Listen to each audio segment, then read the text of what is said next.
All right, rock and roll. Don't have a lot of time for this review. Mr. Cody gotta go home. All right, welcome to Firearms of America. Today's guest can see I'm out here at Shooters in Fort Myers, Florida, about to do the review of my favorite. And no, it's not a Glock. It is another 1911. And today, check this beauty out, guys. This is... Wow, this is no one-hand operation, huh? Is it not? Okay, technical difficulty. What's going on, man? Is it? Okay, I guess it's a brand new gun, so it's a little bit sticky. Okay, take two. I'll just leave it like this. Welcome to Firearms of America. Today's guys can see I'm out here at Shooters in Fort Myers, Florida, about to do the review of my favorite. And no, it's not a Glock. It is actually a 1911 from Springfield. Check this out. This is Springfield Garrison 1911. Yes, and you can see Garrison right here. Yes, when Mr. Cody told me about it, I thought he was talking about like a Turkish firearm, like a Garrison or Gerson. But no, this is Garrison. As American as it gets. Springfield. I think they still produce stuff in America. But anyway, this is a great 1911 5-inch barrel, 9 capacity magazine, and yes, it is chambered in 9mm. Let's do some shooting. As you guys can see, I'm in a little bit of a rush because Mr. Cody has to go home.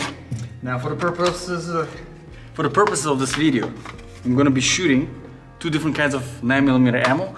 First one, I have Fiocchi, your favorite Italian 9mm, good quality range ammo. Haven't had any problems with that. And also, I think my personal favorite from CCI, Blazer. Yes, 9mm. And haven't had problems with this one either. So, let's start with Fiocchi. I'm gonna load up some 5 rounds into this magazine. I gotta say, very easy to load.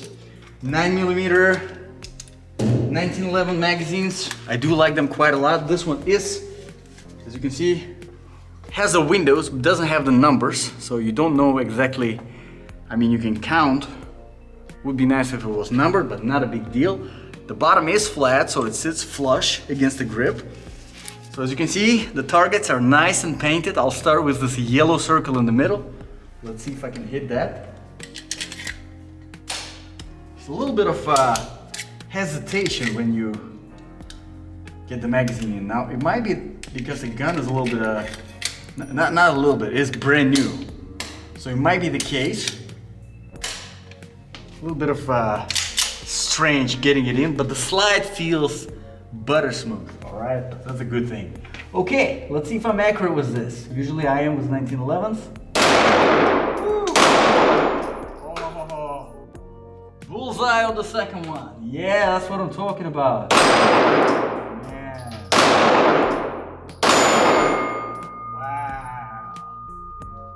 Wow. I gotta say, I was a little bit concerned because of somewhat finicky operation out of the box. Again, this is a brand new gun, keep that in mind, so it feels just a little bit sticky, as you can see, just a little bit hesitation there, but I think it needs to break in. It needs to break in like most other guns that are brand new out of the box, unless it's Glock. Of course, if it's Glock, you don't need to break it in, it just works. But like most of the other guns, they do need to break in, and this is the case here. So there's a little bit of a hesitation when you get the magazine in, when you get it out, there's a little bit of hesitation. The slide has a little bit of stickiness to it, but when it comes to the shooting, I mean, this thing, first of all, it's super easy to be accurate with it. Second of all, I was expecting more recoil. There's really barely any recoil to it at all. Okay, so let's start from the very beginning. We'll start talking about the grip. We got our grip. It's actually, you know, it does feel like plastic, I gotta say. But on the website, it says that it's wood. So I'll say it feels like plastic, but website, it says wood. But as you can see, it's diamond checkered. At the back, you have your G10. Very nice, very aggressive grip. There's nothing at the front, however. I kind of wish that there was a little bit of aggression at the front, but not a big deal. You have your standard 1911 beaver tail safety, unless you have it engaged and unless you have it pressed with your palm. you won't be able to press the trigger. Moving further, we got our safety, which also serves as a thumb rest whenever you're shooting for a better grip. Very good. It's not ambidextrous, keep that in mind. In fact, nothing on this gun is ambidextrous. The mag release here, little button, which is very similar to pretty much anything else that you will find on the 1911. The slide release, exactly the same thing. Nothing is ambidextrous. So if you're left-handed, you might want to figure out your operation. Now, moving further, there is nothing on the no aggression on the trigger guard, no accessory rail, but again, with 1911s, you rarely, I mean, unless you're, I don't know, whatever, unless it's your thing, having the 1911 with some flashlight and, you know, combat tactical looking 1911s with threaded barrels and stuff, which they do have those, all right? The Springfield does have those, but not the case here. This is just your classic 1911 look. So let's load up this thing now with blazer ammo. I'm gonna put some 5 rounds, and we will try to hit that red tiny circle at the bottom, which is very small.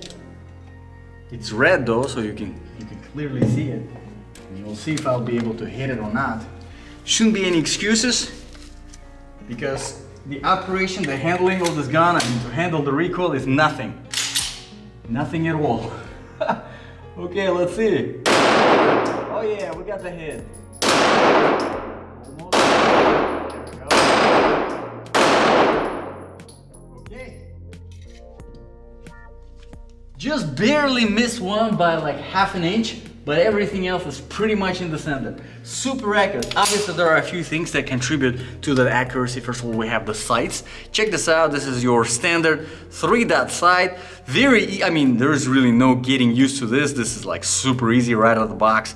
If you've never seen this before, you already know how to acquire the target. Pretty straightforward, all right? Then, of course, we have our super crisp, just fantastic trigger. I absolutely love it. Let me double check. Nothing in the chamber.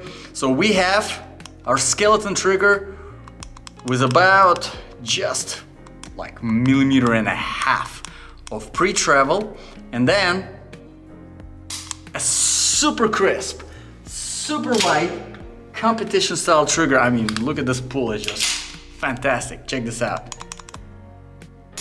Super crisp. I absolutely love it. Now the slide itself, like I said, it's very easy to rack. I mean, it's just butter smooth. There is serrations at the back, no serrations at the front, again for that classic 1911 look. I'm gonna do some more shooting, and this time I'll actually mix and match the ammo, and we'll do some rapid firing. You know what, instead of rapid firing, how about I try to hit one of the flappy pedals? They all like pale looking today, I'm not sure why. I guess Mr. Cody decided to change the color scheme of the range, but yeah, I'll try to hit those. If you've been watching, if you've been subscribed to this channel, you know that I always have trouble with them. Always. Except when I have like a red dot or a 1911. Let's see if this is the case with this Springfield Garrison right here. Man, butter smooth. All right, let's see what I got.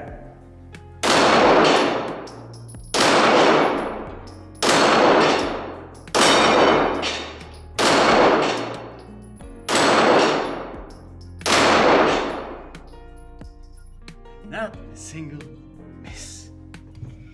1911. Gotta love the accuracy of 1911. And I have to say, this right here, you know, I reviewed quite a number of 1911s here on this channel. And whenever it comes to 1911, it's sort of hard to find a balance between affordable budget and something that actually feels and handles and shoots and is accurate. Like a 1911 is supposed to be. I mean, that is built tightly. And whenever it comes to 1911, if you never heard that before, here's a little kind of a tip that is, you know, I learned it from someone who's more experienced, from Mr. Cody. But whenever it comes to 1911s, if you want to basically check the build quality, right? One of the things that you can do, besides everything else, is actually get the slide just a tiny little bit, just breaking the slide just a tiny little bit and giving it a little wiggle. Now here, it's barely noticeable. I mean, you can hear it, but if you look at it, There's barely any wiggle, and which means that it's built very, very tight. So when you go and try that with like a super expensive, like a Les Baer or Wilson Combat 1911, you will see that there's really no play at all. It's built super, super tight, and that's really where the price tag, for the most part, comes from. It's like the build quality, right? How tight it is built. Obviously, with a tighter build 1911, you're gonna have a much, much tighter group. It's gonna be much more accurate shots. And of course, it's gonna handle the recoil much better. I mean, it might be a little harder to rack, but it's gonna be a much more accurate, much, better handling the recoil 1911. Here, I think it's a perfect balance, not only just because it's affordable, the price tag is really, really good for a 1911, but also it is built tight enough to give you a very, very group. If you're just doing, your normal range day and you're just, shooting targets for fun, giving you a really, really nice group. But at the same time, the slide is just, I can, look, pinky and the thumb, I can rack this thing. It's just phenomenal. So I think Springfield really, really got it right with this 1911 here. But you guys let me know in the comments below what you think. What do you think about this Garrison 1911 over here? What do you think about this review? If you have any questions or any requests for reviews, drop them in the comments below and I will be happy to address them. As always, thank you very much for watching. Always appreciate your time. God bless, and I'll see you in the next video.